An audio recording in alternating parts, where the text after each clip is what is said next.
I went first last week, didn't I, in terms of the stories? You did. I did, so it's going to be you. But we have to start with our weekly jokes, Josh. Yes, we do. Okay, I actually came prepared today. Hey, check you out. I know. I hope it's not going to offend anyone. It's about nuns. Okay. Are you going to offend some nuns? Are you going to get us blasted to hell more than we already are? The nun community are going to come for me, yeah. So, what do you call a sleepwalking nun? I don't know. A Roman Catholic.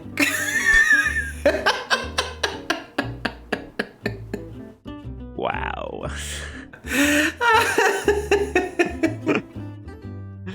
Oh, dear me. All right, fair enough. A Roman Catholic. I had another one, but it was a bit more vulgar.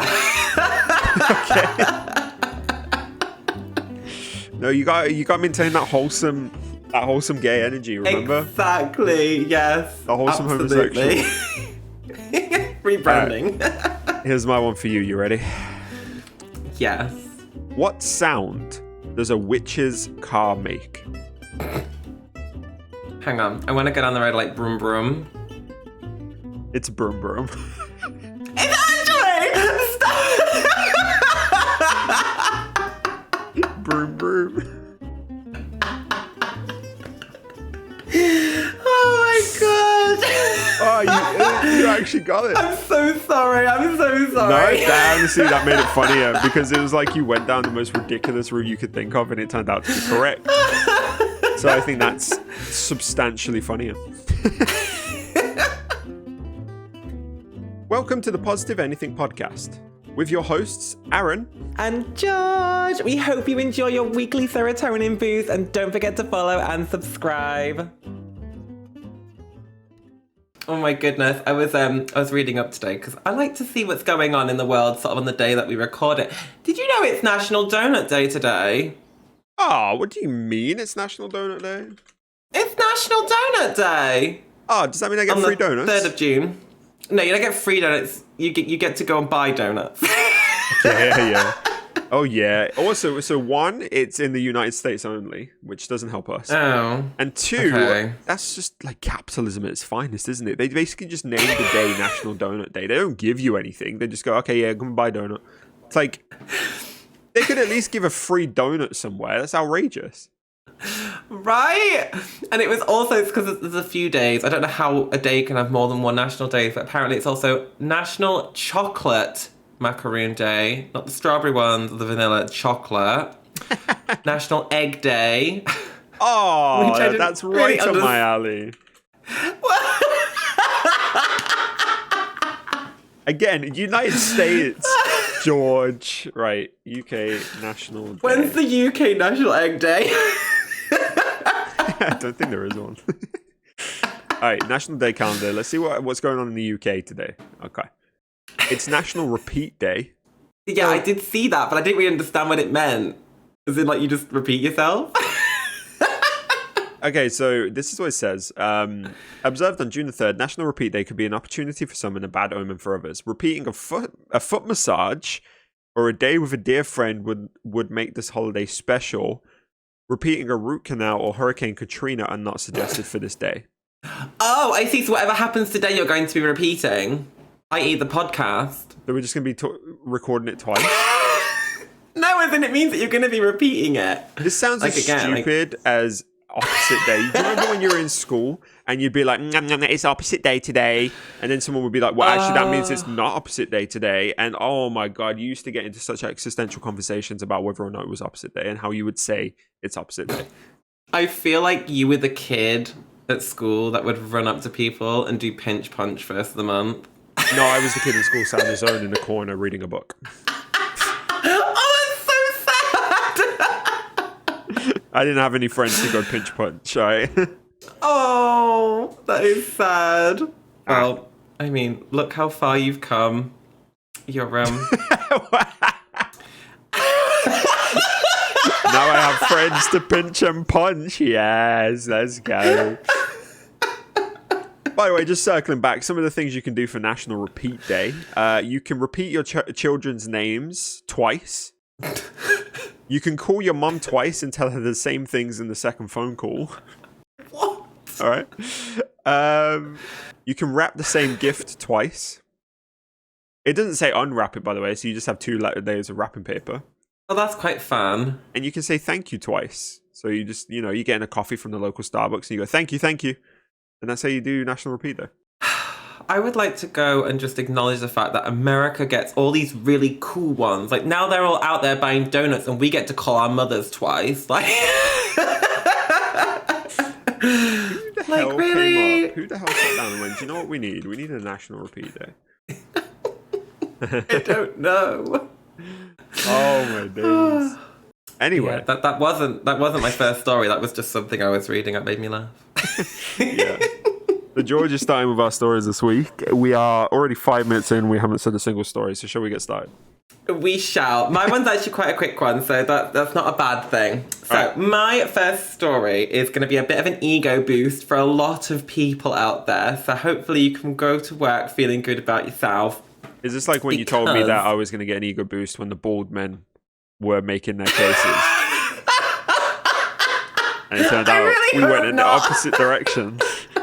I mean, I've sounded quite confident so far. I think this will be an ego boost for a lot of people. All right, we're trusting you, Maybe George. yourself. Let's go. So, a recent study has been done which shows that there's actually a shift in what the media and what we perceive to be attractive is, like the stereotypical attractive male. Okay. So apparently there was a study across 1,100 people, and they've all said that six-packs need to take a back seat because dad bods are now in. Yeah, I have heard about this so much. So apparently, hang on, let me get this right. So across 1,100 people, 70% of women say that they are a big fan of the dad bod, while only 49% of men say the same. So obviously the gays are still wanting their six-packs, which, Was it gay men or was it straight men? Just out of interest. It didn't say. I assumed, again, I shouldn't, but I kind of just assumed it would be what you have found attractive in a male. So I just presumed, I reckon that it was... Men. I reckon they are straight men. We'll circle back to that. Okay, fair. So... Just to premise, I had to actually Google the definition of what a dad bod was because I didn't really understand. Like, I didn't know exactly what that type was. Okay. Were you pleased? Yeah, I was definitely pleased. Oh god, that wasn't me saying. That wasn't me saying I had to Google image a dad bod. That was me Googling the definition of what a dad bod was. So apparently 3 in 4 people say that a dad bod is someone who's still fit but carrying just a little extra weight. So, I guess if you are contemplating whether or not you should go buy a donut for donut day, but you don't because you rip a 6-pack, maybe get one, I don't know. Yeah, so what I understand dad bod as is like, imagine who's ripped. Imagine Chris Evans, for example. He's huge. Yeah. Imagine he got a belly, and that's a dad bod. You're still like massive, but you've just got a belly. So we're going down like stereotypical lumberjack. Yeah, basically. Yeah, I think. Yeah, it's like. I think it's called dad bod because it's similar to mom bod, isn't it? It's like once you have a kid, you were fit, but then you let yourself go. That's the idea of it. I guess. Yeah. Yeah, but apparently there was when asked why that this whole thing was they found dad bods attractive, it's because I think it was like 49% or 50% of people said that people with dad bods came across more caring. What? Yeah, so there was some like the traits when people ask like what traits would you say a guy with a dad bod, like why do you find a dad bod attractive? It's like because the traits of someone with a dad bod is like caring, a family man, somebody who's nurturing and I guess goes the extra mile.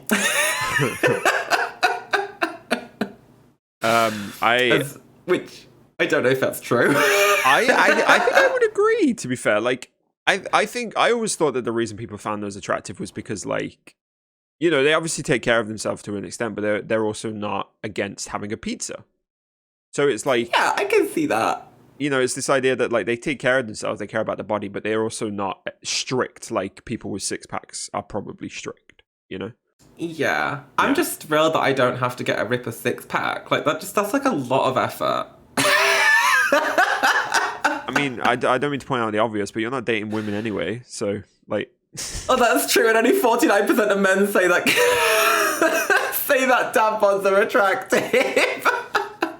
So, I've just sent you something. Because while you were telling that story, I Googled dad bod. And oh, wow. Right, one of the things I found was dad bod swimsuit. There exist swimsuits for women which have the thing of a dad bod on it, like the image of a dad bod on it. Now, I'm not going to put a picture up on the podcast of this. Why not? I might put a picture of the bikini itself, but I'm not going to put a picture up of people wearing it because it's a little bit maybe scary. I would get taken out of. We would get taken off YouTube and whatnot. But I'm going to send a picture to you, George, and I'm just going to put your reaction on screen when it comes up. I do like that. Someone's actually gone out their way to make this bikini. Like somebody's actually thought, what should we do on like a one piece dad bod? It's sending.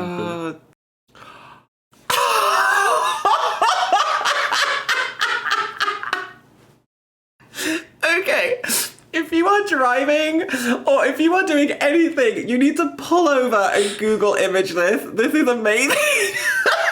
For anybody who does want to see it, just type in dad bod swimsuit onto Google Images and just look at the first couple of pictures.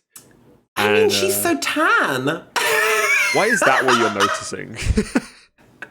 Well, it's just, I mean, just for people that aren't going to look, it's basically just some absolutely gorgeous, stereotypical model figure, you know, big breasticles, gorgeous I wouldn't say tan. big breasticles, just FYI, just... Good size, you know. And yeah, long locks, and then just among it all is just this full hairy chest. It's a bit concerning about, you know, the lower region. Like, it just doesn't seem to stop. Like, the hair there's a lot going on. You do know men grow hair down there, right? Absolutely, but yeah, just obviously because it's like a naked bikini, you just kind of expect to see other things. I feel like they might get banned if they showed other things. Could you imagine if she was wearing like a sarong with this? Like, could you imagine? Like, that would just look so funny. So a sarong are those like green things, right? Like the one, like Borat wore them. No. That's a mankini. I don't know what they're called. A sarong is like when, you know, they have like a bit of fabric that sort of goes around sort of your midsection and it kind of just covers things up sort of below. It's just like a wrap type thing that you put around that's quite lightweight for the beach, but I've just got vision. It would look so funny if with a belly button peeking out the top. Oh, I love this. Anyway, back to your dad bod thing. Oh yeah, sorry. In my head, I've already bought all my girlfriends this swimsuit for Christmas. Like,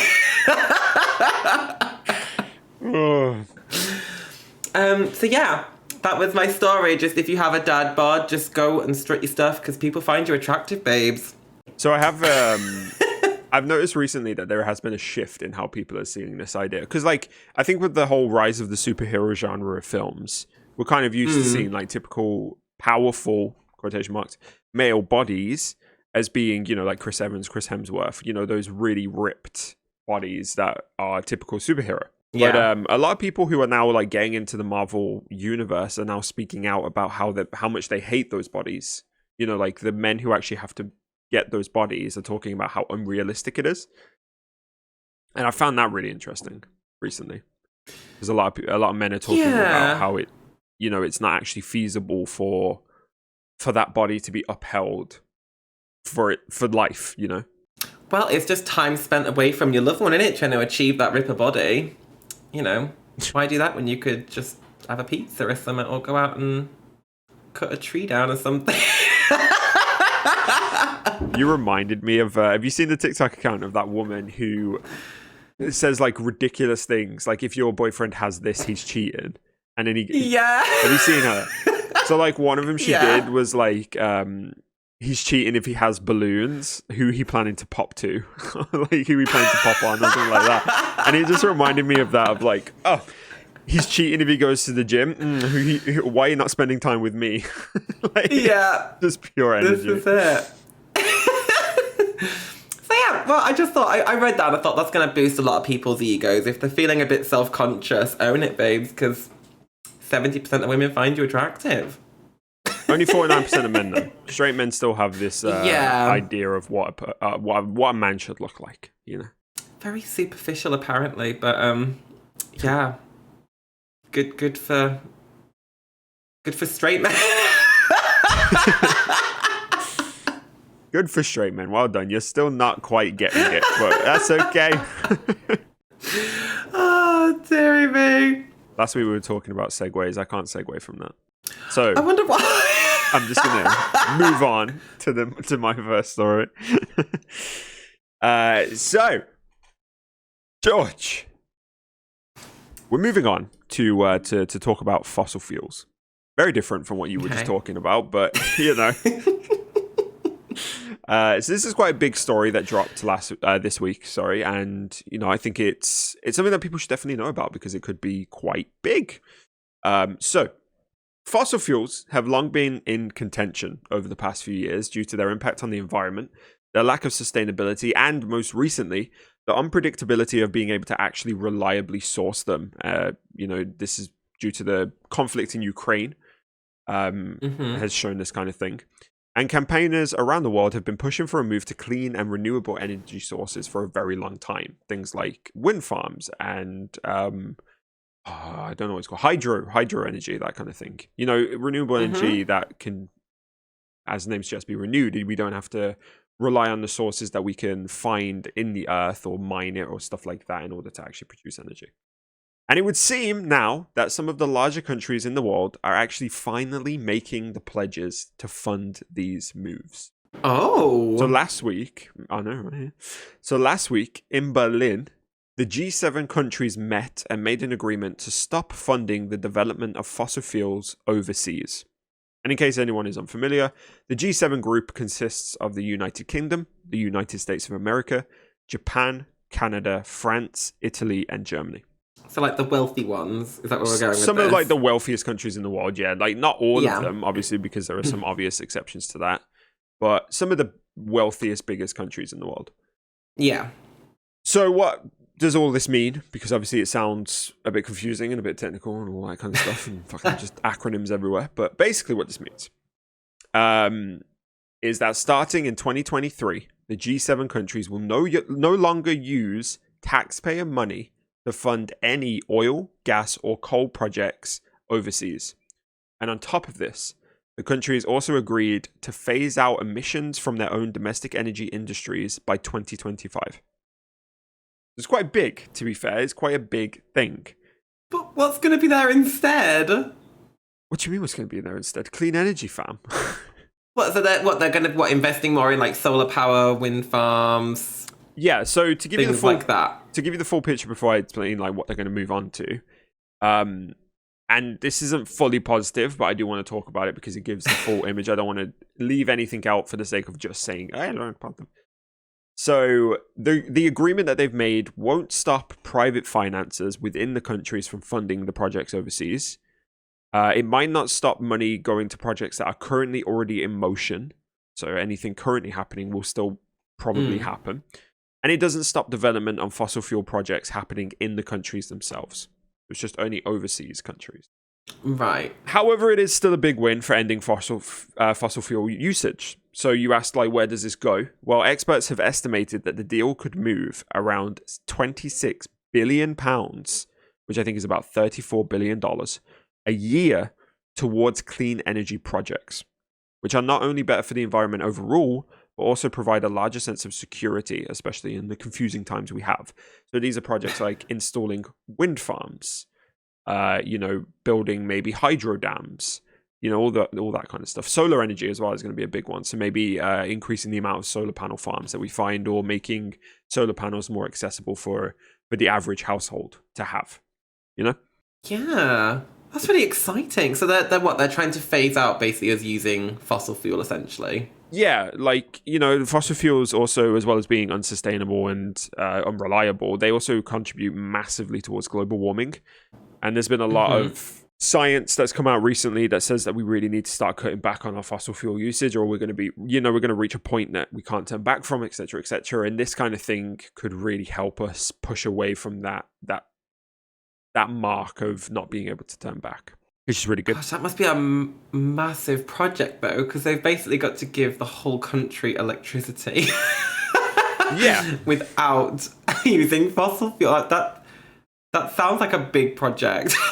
I mean, yeah. I saw a video once of there was like a project design where they said that if all our roads were like solar panels, it would be enough to power the country like 3 times over.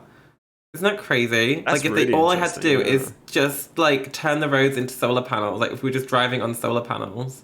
That's really interesting. That's cool. They could just power the country 3 times over. Wow. Which I thought was interesting. But yeah, that's really cool. I've always really liked the idea of like electric cars, but they're just really expensive. Yeah, I think my major issue with them as well is how freaking quiet they are. It's like the amount of times I've been like crossing the street and I hear like a from my left, and I'm, what the hell is that? And there's a car just bombing towards me, and I'm like, what? Yeah. That's really cool. So what they're saying, by 2025 they're looking to start this, then they're looking to start to phase out. So next year, 2023, they'll no longer use taxpayer money to fund any of the projects overseas. And by 2025, they want to phase out emissions from their own domestic energy industries. So there's like a couple of... Really quick. Yeah, there's a couple of things in there. And also circling back to what you said about like it being a big project to like fund a country entirely on renewable energy. There are actually countries that operate 100% on renewable sources. So Iceland... Wait, really? Yeah, so Iceland obtains 100% of its electricity it needs from renewable energy sources. Obviously, they have a lot of volcanic activity, which I think they use. I think they use a lot of geothermal energy sources. But the majority of it is from hydropower. Paraguay also obtains 100% again from hydropower mainly. They also supply their neighbors Argentina and Brazil with electricity using that because they actually have leftover energy from their renewable energy sources. Costa Rica is leading the way apparently. Apparently during 2018 they like met all of their needs using renewable energy sources for 300 days in a row. So I don't know if they're 100% there, but they're pretty much, they're getting there.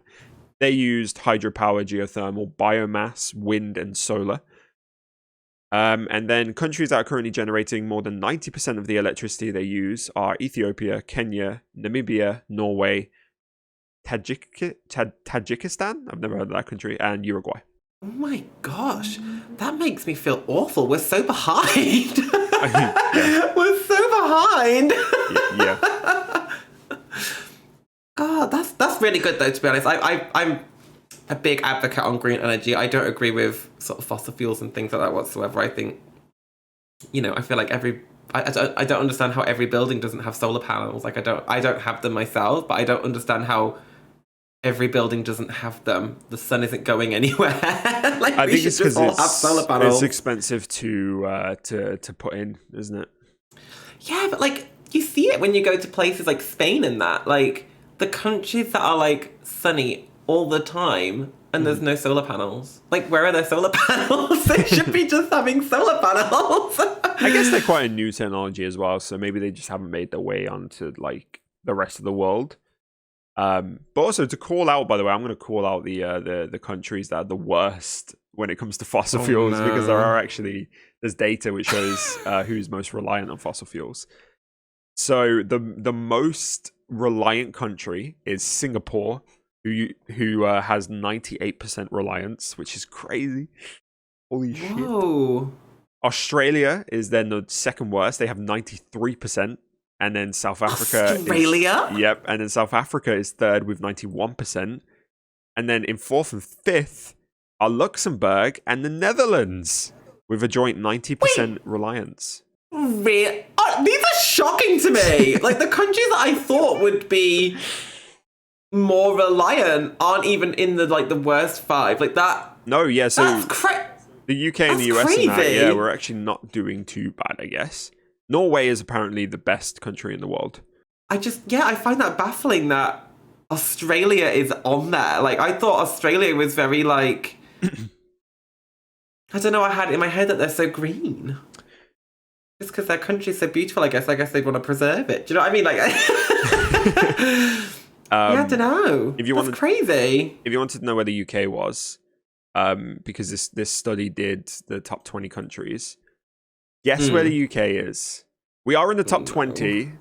If you just to give us a bit of a win there, but guess where we are. 20? Yeah. Oh God. We are 20th. What's our percentage? Okay, so so Norway is the leader. They operate apparently 56% of their total energy usage. The UK has 13%. So we are 87% reliant on fossil fuel sources. Bearing in mind, by the way, that the fourth and fifth worst countries in the world were 90%. We are only 3% behind them. Oh, that's really bad. Bearing in mind as well that that's we are really bad. in terms of how much energy we produce the 12th highest amount of energy. See, that baffles me because in England or even in the United Kingdom, there's being green is a huge part of our day-to-day stuff. Like, even down to recycling, they are hot on it. Do you know what I mean? Like, we are, you go down the street, you guaranteed any street you go on, there's going to be solar panels on at least one of the houses. I thought that we were quite green. Nope. Wow. Nope. We are actually quite bad, apparently.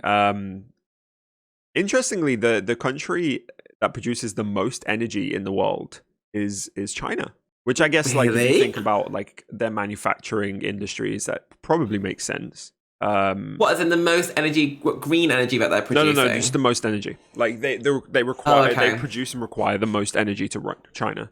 And to put it into perspective, they have an energy supply which is rated in something called KTOE. But just to give you the numbers, we're in 12th and we produce 169,000 of whatever this is. China in first produced 3.1 million. Yeah, see, when you were doing the list, in my head, I already had China sort of towards the bottom because I knew that they were so industry-based. So I just, in my head, thought that they were going to be, completely reliant. Well, they're not. They have apparently 88% of their energy comes from fossil fuels. But, like I say, that's quite good going. For the amount of energy that they are consuming. I think that's why they're not considered the worst.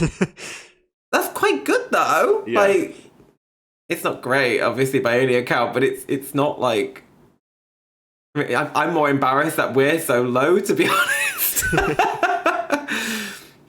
Whoa, that's a really good story. Well, I'm glad that they're making steps to go in the right direction because I'm all about green energy and being green. Stick a wind turbine in my garden, I don't care. Might be a bit big. I would love to have solar panels, to be fair. I think that'd be really cool. But I actually had a job once, which was writing. I had to write SEO articles. Really boring job. But one of the things I had to write about was why you should buy solar panels. So I did a lot of research into them, and they're frigging complicated.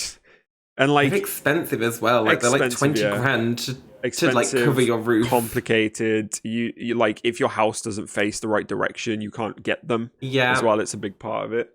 Yeah, I have a friend who he has solar panels on his roof, and he was saying that during the summer he has the option of you can either bank it and save it, or you can for obviously like your winter months, or you can sell it back to the grid and they will actually buy the power from you. So he makes money from his house. He makes money from them just standing in like just the house being built. I have heard about this, which I think is really interesting, to be fair, like the fact that you can do that.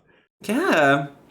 I don't think it's very much, but it's, you know, it's I guess just something to add to his bills, not I suppose. But yeah, so he just makes money from his solar panels. He sells it back to the grid. There you go, guys. You want a little side hustle, get that tasty doula, then go and spend like 20 grand on some solar panels. Yeah, this is it. First find £20,000.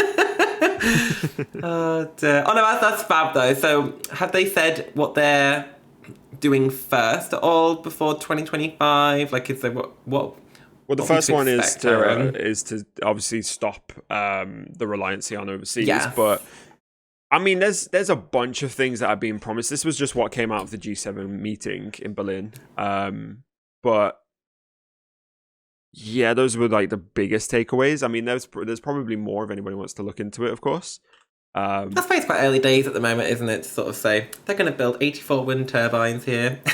For this particular story and this particular pledge, yeah, I think they're probably going to release more about, I guess, what they're going to do a bit closer to it. I don't know. It sometimes feels like they hide a lot of what they're actually going to do and just make the promises, and then what they actually do afterwards. Stuff. Yeah. That comes later. That's good though. A step in the right direction for sure. Absolutely. Smart Aaron comes out. Hello. Okay. All right, what was the other Aaron? Idiot. Just idiot Aaron. Mouth breather Aaron. I don't know. Well, I can segue kind of into my story from here. Okay, go on. Yes. So, speaking of being in the United Kingdom. Top stuff. You've got me. I'm segued. Let's go. So I fell down a rabbit hole. Into Wonderland? This was yesterday. Oh gosh, honestly, I feel like I did. So I was reading up on just recent news and current affairs, and I fell down a rabbit hole with our culture. So this is a story about culture. And it's a bit of a weird one, but it brings a lot of joy to people in Gloucestershire. Oh, God, right. Gosh, well, honestly, you should be absolutely excited for the 5th of June because the annual cheese rolling event is coming back. No, yes, I've seen this after event. 2 years. Okay, go on, tell me more about it. Have you heard about cheese rolling? I actually have. Amazing. Yeah, I actually have. But tell me more. I had to actually Google what it was. So, for everyone that doesn't know what cheese rolling is, it's basically, there is a big hill in Gloucestershire called, I think it's Copper Hill or Cooper Hill. Cooper's Hill. And it's like a really, yeah, that's it, Cooper's Hill. It's like a really steep hill. And what they do is they take a 9-pound wheel of double Gloucester, obviously the name, cheese, and they roll it down a hill, and they give them like 5 or 10 seconds to sort of let the cheese have its, head start. And then someone blows a whistle or, I don't know, shoots a gun or something. And then there's like hundreds of people all lined up and they have to race to the bottom of the hill. And the winner gets to keep the double Gloucester. And apparently, this is the thing that just made me laugh. I was actually crying when I read this because there's pictures online and you might think, oh, it's easy, just run down a hill. No, this is like a death sport. Like, it's a serious sport. Like, people have broken bones and had serious injuries because apparently it's a spectacle of ragdoll bodies tumbling down a hill. Yep. Which just sounds ridiculous. And there's pictures of people in, I want to say like their 60s, which, it's fine, you crack on, run down a hill, but girl, watch yourself, watch yourself, because the pictures is just everybody's on their ass just falling down this hill. Yeah, so the hill, I know, is you genuinely cannot run down it and stay on your feet. Like you just, No. it's like it's inevitable that you will fall, and then just Yeah. tumble yourself down. I was reading up on other things because this was like linked to an article about Gloucestershire, which I just want to say sounds like an amazing place. I've never been, but oh my gosh, you've got some crazy events. Did you know they have competitions like the world champion shin kicking? They have a shin kicking world championship. They have another one where it's called the Newent Onion Fair onion eating competition, where they all bring the biggest onion and then you have to eat them the fastest, and then obviously the winner gets something. And the one that brought me so much joy was the Bidbury duck race, where they put like hundreds of rubber ducks in a stream and then you put your name on it and then they race them down the stream and that's it. Yep. Gloucestershire is a weird ass place. So like, I know which article you're reading as well, by the way, because I came across it a while ago. So Gloucestershire cheese rolling, Elva eating world championship, where competitors have to race to eat a plate of 2-inch long eel-shaped fish in the quickest time. The Dragon Boat Regatta, which, speaks for itself. I saw that one. Yeah. Woolsack races, where runners have to take on a steep 1-in-4 hill with a weighty 60-pound sack for the men, but only 35-pound for the women. They put that on their back and they have to run and race with it. They do a thing called the Seven Bourne, which I think, is just basically a little surfing event. But going back to your cheese rolling, did you know that this has actually been taking place since the 1800s? Yes, I read this. Like, yeah, it's like a thing. It's not just like we've invented. Like this has been going on for ages. Yep, it's like a tradition in Gloucestershire for them to throw themselves down a hill while chasing some cheese. Yeah. And honestly, if you haven't, you need to Google image these pictures, because there's a picture of a guy and he's holding this like cheese wheel and he's just absolutely battered and bruised and just ecstatic that he's won this cheese wheel. Well, by the time this episode comes out, 2022's race will have happened. So you guys can go and see like pictures from this year's. Yeah, there we go. Maybe I'll have to do a little check-in next week and see who won the Gloucestershire cheese rolling. Yeah. When I read this, I was like thinking, what on earth is cheese rolling? And why is this a story? Just as well to clarify, you can't catch this cheese. No one has ever caught this cheese. Like, they roll the cheese down. It's impossible. They give the cheese a head start. It's basically just a race down a hill, and they've just added the cheese on top. Like, it doesn't actually make sense. Well, it's like the double Gloucester, isn't it? Yeah, because it's double Gloucester cheese, so it's obviously done in Gloucestershire, so it's the double Gloucester. I don't know why. But take the cheese out, the race doesn't change. I don't know. It'd be like, I suppose, I don't know, if somewhere's famous for their pork pie, you'd roll a pork pie down there. Apparently, in 1997, they had 33 competitors injure themselves, essentially. Yeah, I read that people break bones. Like, it's they have to have medics on standby when this race is going on because people really hurt themselves. Yep. It's really bad. For a wheel of cheese. That's what they win. They win a wheel of cheese. Just go to the shop. Just go to the shop and buy some cheddar, man. Like, it's not the same as winning the £9 double Gloucester wheel. You wouldn't want to eat it. I guarantee you would not want to eat this wheel of cheese because you'd be like, no. This is like a trophy. It has to sit on my cabinet. I cannot eat the cheese. Oh, like Barbara comes around couldn't. And it has a cheese board. And it's like, let's crack out that Gloucestershire cheese roll that you won. And they're like, no, Barbara, bugger off. Yeah. This is my cheese. You run down that hill and crack open your own Gloucester. It's such a weird thing. Honestly, like, these events are so strange. I love them. I love it, though. It just, when I read these things, it makes me so proud to be British. And I just look at them and think, somebody back in the 1800s has sat down and thought about this with rules. Like, they invented this. What rules? that you have to let the cheese go first. That's the only rule, is you need to give the cheese a little head start. And then that's it. Like, there's no rules per se. It's just don't die, I guess. I wonder if that rule wasn't there initially and somebody caught it and they were like, well, I guess you won.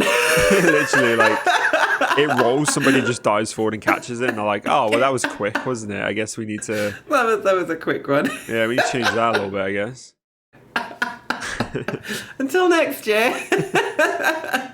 Well, I'm sorry, rest of you guys. Sucks, eh? Yeah. So, yeah, that was my little story that just made me absolutely howl laughing when I read it, because we're just so full of weird traditions in England, aren't we? Yep. We're a very so full of odd country. traditions. Have you read about the laws that we have? Like, we have some really odd laws as well. Yep. Yeah. Like, apparently isn't that one where, like, there's a pregnant... Like, if you're a pregnant woman and you ask a police officer if you can, like, use their hat as a toilet, they have to allow it because it's, like, a law, like... Yeah. A really old law that they have to basically give you a hat to pee in. Yeah, we basically have a lot of really outdated rules that no one's bothered to change. Yeah. So like there's challenges I see online of people finding these old laws and then they kind of challenge themselves to go out and do them. Oh, that sounds fun. Yeah, it does actually. Sounds very British, doesn't it?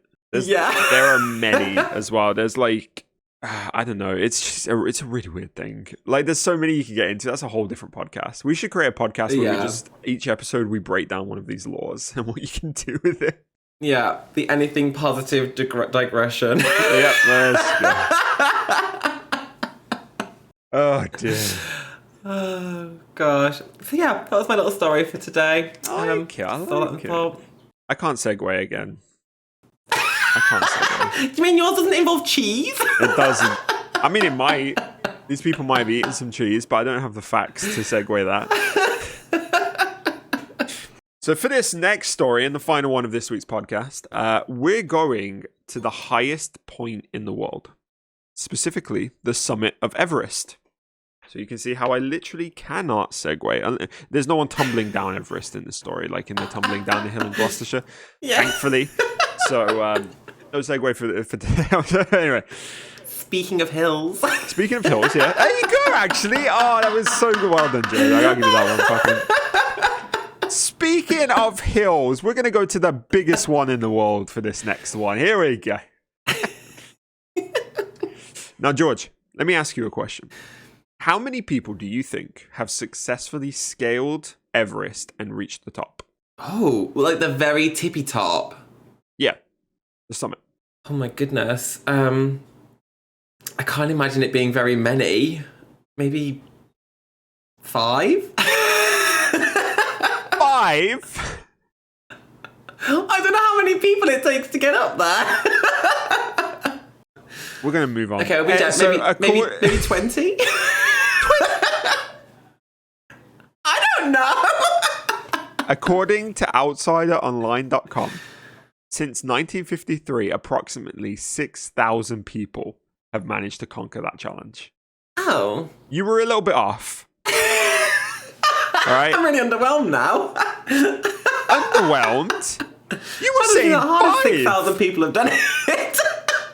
Imagine if I'd come to the story and been like, only 5 people have climbed Everest. You'd be like, well, that's crap, isn't it? That would have been shock factor, though. 6,000 people have climbed it. That's quite a lot of people. Okay, well, do you want to know shock factor? I can give you shock factor, okay? Go on. Because the part that we're going to be talking about today is the fact that out of those 6,000, only 10 of them were black climbers. Really? Yep. So this number represents a larger disparity in the demographics of outdoor activities, with black people being severely underrepresented. And there is a team called the Full Circle Everest, who last month in May made some significant steps, literally and metaphorically, to try and change that number. Okay. So on Thursday, the 12th of May, the Full Circle Everest team became the first ever all-black expedition team to reach the summit of Everest. Oh my goodness. Wait, how many were there? It consisted of 7 climbers, which means that the total number of black people who have actually climbed that mountain has now nearly doubled by one team. Which is really shit, but also really awesome at the same time. you know? Yeah, I'm still trying to. Sorry, my face at the minute is like trying to work out the connection because I'm still trying to work like in my head. I'm trying to work out like the why only 10. I don't understand. It's just honestly how that connection has been made. only like in terms of outdoor activities as a whole, you know, like climbing, hiking, all that kind of stuff. Just like the activities are never really marketed towards Black people. Apparently, like you don't see a lot of like if you think about like going to any go outdoors, majority of like the images you see of people in those environments are white, and like that might be that might be a problem with just the marketing of them. But overall, apparently they're just like this team acknowledges that they're just not really targeted towards the Black communities. Like people in those communities don't see themselves in that environment, so they don't go and do it. You know, they don't take part. And that's what this team set out to change. They wanted to give people who wanted to be part of that world role models, essentially. Oh, bless them. Did it say how long it took? No, I didn't. I imagine, how long does it normally take to scale Everest? I don't know.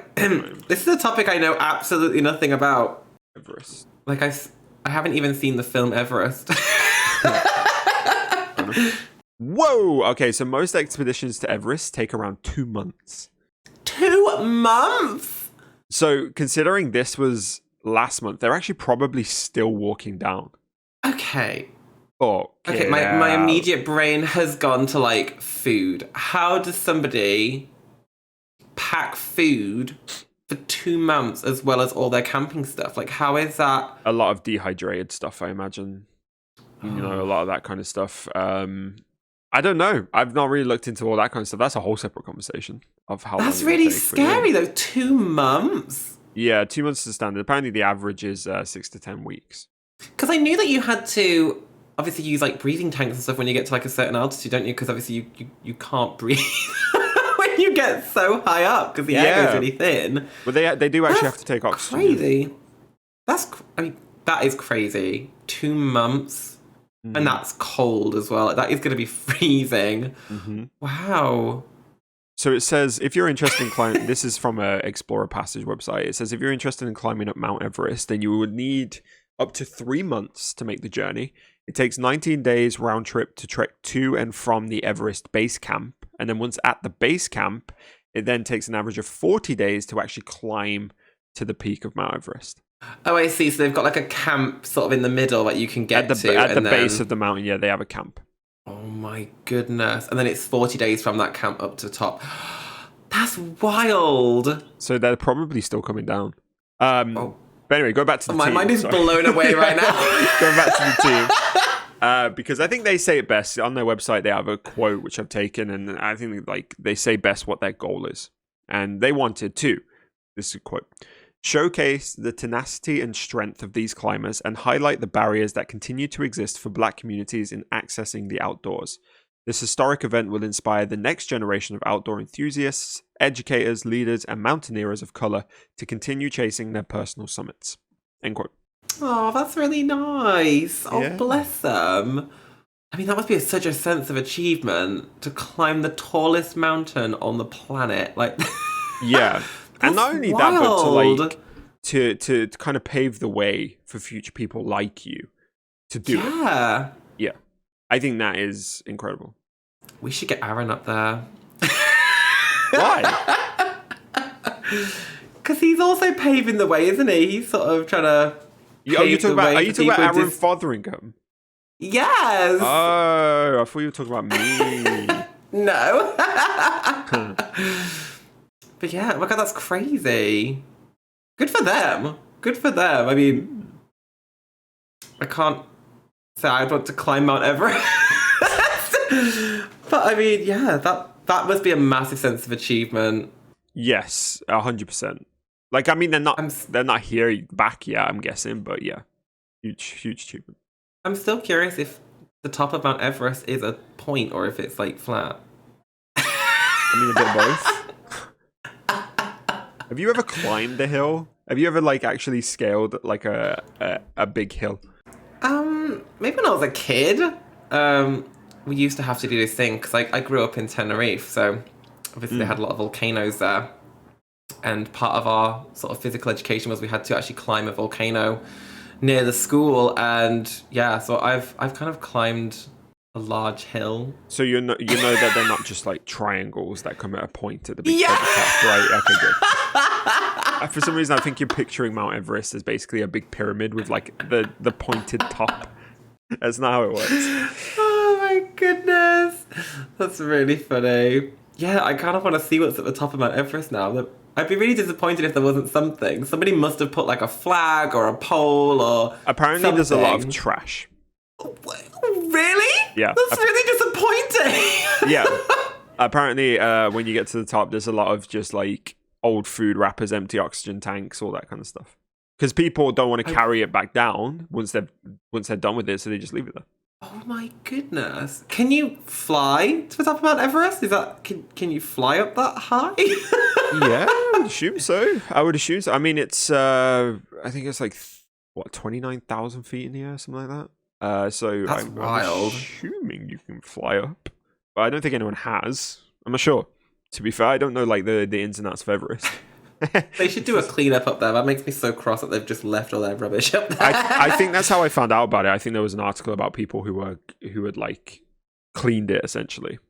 Oh, that's nice though. They should. I mean, can you imagine how disappointed that you get all the way to the top and find it's literally just full of rubbish? You'd be like, oh, great. It's like anywhere else in the world, isn't it? Yeah, exactly. Oh no, good for them though. Oh, I hope lots of people feel inspired by them. I hope so I too. do like hearing stories like this. I hope so too, and I think they will inspire a lot of people. Yeah, no, definitely. I guess that brings us to the end of this week's podcast. We've been going for 4 weeks, George. This was our 4th podcast. I know, that's really cool, actually. Yeah, that's pretty crazy. I mean, to say we didn't really think it was going to do anything, if I'm going to be honest, I didn't even think I'd get to episode 4. I thought I was going to run out of stories. No, every week, new story, we'll find them. If you are still here listening to this, then we do want to ask you to do us a favor and go and follow us on your favorite sites. So give us a follow on Spotify, rate us on Spotify as well. If you're on YouTube, subscribe. If you're on Acast, I think you can follow. Acast is a bit confusing, but basically just help us out and help us reach as many people as possible. The more engagement you show us with our posts, the more people will potentially see it. So if you want to help us out, that'd be really cool. I mean, we'd really appreciate it. Yeah, come and chat with me on Twitter because I'm kind of addicted. Yeah, George has taken over the Twitter account, and it's an interesting set of things that you'll find. I handle the TikTok, and then George handles the Twitter, and I wonder if you can tell that we both handle the different ones and like how we approach the content. All right, well then go and follow the Twitter, go and follow the TikTok, and let us know which one you prefer, I guess. And we'll see you guys next week. Thank you for listening, and we hope you enjoyed it. Bye! Bye!